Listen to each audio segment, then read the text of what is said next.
और इस वक्त की बड़ी खबर आपको बता दें, दिल्ली कूच पर नोएडा, ग्रेटर नोएडा के किसान पहुंचे हैं और किसानों ने संसद भवन तक ट्रैक्टर मार्च निकालने का ऐलान किया। और आपको ये भी बता दें कि पुलिस और किसानों के बीच झड़प भी हुई है। विरोध मार्च के चलते नोएडा में धारा 144 लागू कर दी गई। वहीं किसानों के मार्च को देखते हुए सुरक्षा भी कड़ी कर दी गई। नोएडा, ग्रेटर नोएडा, दिल्ली में कई रूट को डायवर्ट किए गए हैं। तो ये तस्वीरें आप देख रहे हैं, किसान पहुंचे हुए हैं और किसान विरोध कर रहे हैं। पिछले लंबे वक्त से ये किसान अपनी मांग कर रहे हैं और ये तस्वीरें देखिए उस वक्त की जब किसान बैरिकेडिंग तोड़ने की कोशिश कर रहे थे।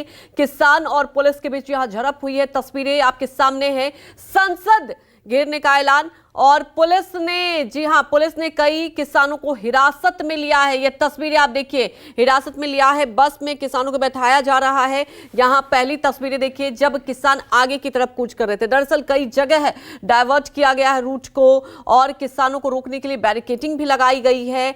यहां किसान एकजुट हुए हैं। नोएडा, ग्रेटर नोएडा, हर जगह पुलिस की बैरिकेडिंग लगाई गई है। दिल्ली में भी आपको बता दें पुलिस अलर्ट पर है।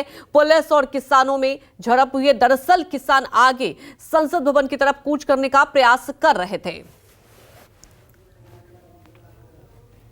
नोएडा में किसानों के आंदोलन को देखते हुए लगातार पुलिस ने बैरिकेडिंग लगाई थी, लेकिन किसान यहां पर अति आक्रोश में है। 2 बैरिकेडिंग तोड़ दी गई है और उसके बाद भी लगातार इस समय आगे बढ़ने की कोशिश की जा रही है। हालांकि पुलिस की तरफ से इनको रोकने का प्रयास किया जा रहा है। करीब यहां पर 3 जगह बैरिकेडिंग लगाई गई है। आप देख सकते हैं कि पहली और दूसरी बैरिकेडिंग तोड़ने के बाद पुलिस की कोशिश है कि यहां से किसान आगे की तरफ मूव ना कर पाए, लेकिन महिलाएं हैं, बच्चे हैं, किसान कोशिश कर रहे हैं कि दिल्ली की तरफ जो हल्ला बोल का आज उनका आंदोलन था उसको कैसे भी करके आगे बढ़ाया जाए। शायद यही वजह है कि लगातार पिछले 2 महीने से सड़कों पर बैठे किसान इतने ज्यादा आक्रोशित हैं कि इस समय हर कीमत पर अपनी बात को रखते हुए नजर आ रहे हैं। आप देख सकते हैं तो पीछे तक आपको किसान नजर आ रहे होंगे। कुछ किसान आगे की तरफ मूव कर गए हैं, कुछ किसान यहाँ पर रह गए हैं। पुलिस जगह जगह कोशिश कर रही है किसानों को रोककर उनको हिरासत में लेने की।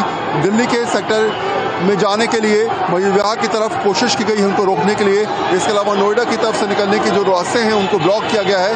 दिल्ली पुलिस जानती है कि इस प्रकार का मूवमेंट होगा, इसलिए दिल्ली पुलिस भी तैनात है। इसके अलावा नोएडा पुलिस के तमाम अधिकारी जो हैं वो मौके पर मौजूद हैं। बैरिकेड्स लगाकर किसानों को रोकने का यहाँ पर कोशिश की जा रही है, लेकिन किसानों की तरफ से जिस तरीके से आक्रोशित स्थिति बनती नजर आ रही है, निश्चित तौर पर परेशानी वाला सबब है। लेकिन 2 महीने से सड़कों पर बैठे किसान जानते हैं कि जो परेशानी इन्होंने झेली है उसके बाद इस आंदोलन को अगर आगे बढ़ाना है तो दिल्ली की तरफ कूच करना इनके लिए जरूरी है और शायद वहां तक अपनी बात को पहुंचाने का इनको अब यही रास्ता नजर आ रहा है। कैमरा पर्सन संजय राहुल के साथ वरुण सिन्हा, न्यूज़ 24, दिल्ली।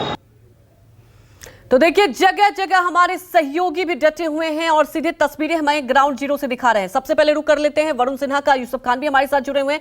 वरुण, तस्वीरें अभी आपने दिखाई थी कि कैसे वहां पर पुलिस और किसानों के बीच झड़प होती है, किसान वहां आगे बढ़ने की कोशिश करते हैं। फिलहाल आप स्थिति बताइए, अब आगे किसान की क्या रणनीति होगी, क्योंकि देखा जा रहा है कि कई किसानों को हिरासत में भी लिया गया है।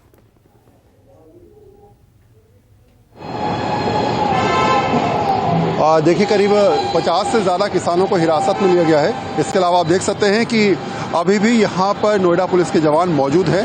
2 बसें अभी भी यहाँ पर खड़ी हुई हैं और इस पूरे रास्ते को फिलहाल कुछ देर पहले ब्लॉक कर दिया गया था, लेकिन अब थोड़ा सा ट्रैफिक की आवाजाही शुरू हुई है। इसके अलावा जो घटनास्थल लगातार हम लोग सुबह से आपको दिखा रहे थे, वहाँ पर अभी करीब 200 से ज़्यादा किसान मौजूद हैं, यानी कि मूवमेंट अभी चलता रहेगा। लगातार किसानों का ये कहना है कि हम लोग प्रयास करते रहेंगे अपने गंतव्य तक पहुंचने की। हमारी कोशिश है कि हम दिल्ली आज कूच करें। हमने 2 महीने पहले आह्वान किया था कि अगर सरकार हमारी नहीं सुनती तो ऐसी परिस्थिति में हमें दिल्ली जाना ही पड़ेगा। अभी किसानों की स्थिति बताऊं मैं आपको, तो आप देख रहे हैं कि 2 बैरिकेडिंग तोड़ी थी किसानों ने। पहली बैरिकेडिंग और जहां से बस गुजर रही है वहां पर दूसरी बैरिकेडिंग और तीसरी बैरिकेडिंग जहां पर मैं खड़ा हूं आपको दिख रहा होगा। फिलहाल नोएडा पुलिस के तमाम जवान आपको यहाँ पर तैनात नजर आ रहे होंगे। तो अभी भी कोशिश लगातार पुलिस की यह है कि कैसे भी करके किसानों को रोका जाए और दूसरी तरफ किसानों की कोशिश ये है कि आज दिल्ली की तरफ जो कूच करने की बात की गई थी उसको किसी भी तरीके से अमली जामा पहनाया जाए। कहा यह जा रहा है कि अब से आधे घंटे में यहाँ पर करीब 500 से 1000 किसान और पहुंचने वाले हैं। उसके बाद ये सभी लोग यहाँ से महामाया फ्लाईओवर की तरफ मूव करेंगे और उसके बाद इकट्ठा होकर दिल्ली में चिल्ला बॉर्डर की तरफ से यानी कि मयूर विहार वाला जो इलाका है वहां से कहीं ना कहीं अक्षरधाम की तरफ आगे बढ़ने की इनकी रणनीति है। हालांकि पुलिस ने जगह जगह बैरिकेड लगाकर इनको रोकने की कोशिश की है, अभी तक सफल भी हुए। बाकी देखना होगा किस तरह के किसानों का मूवमेंट होता है और कैसे पुलिस उनको रोकने का प्रयास करती है। बिल्कुल, क्योंकि जगह जगह आप देख रहे हैं कि पुलिस की बैरिकेडिंग लगाई गई है।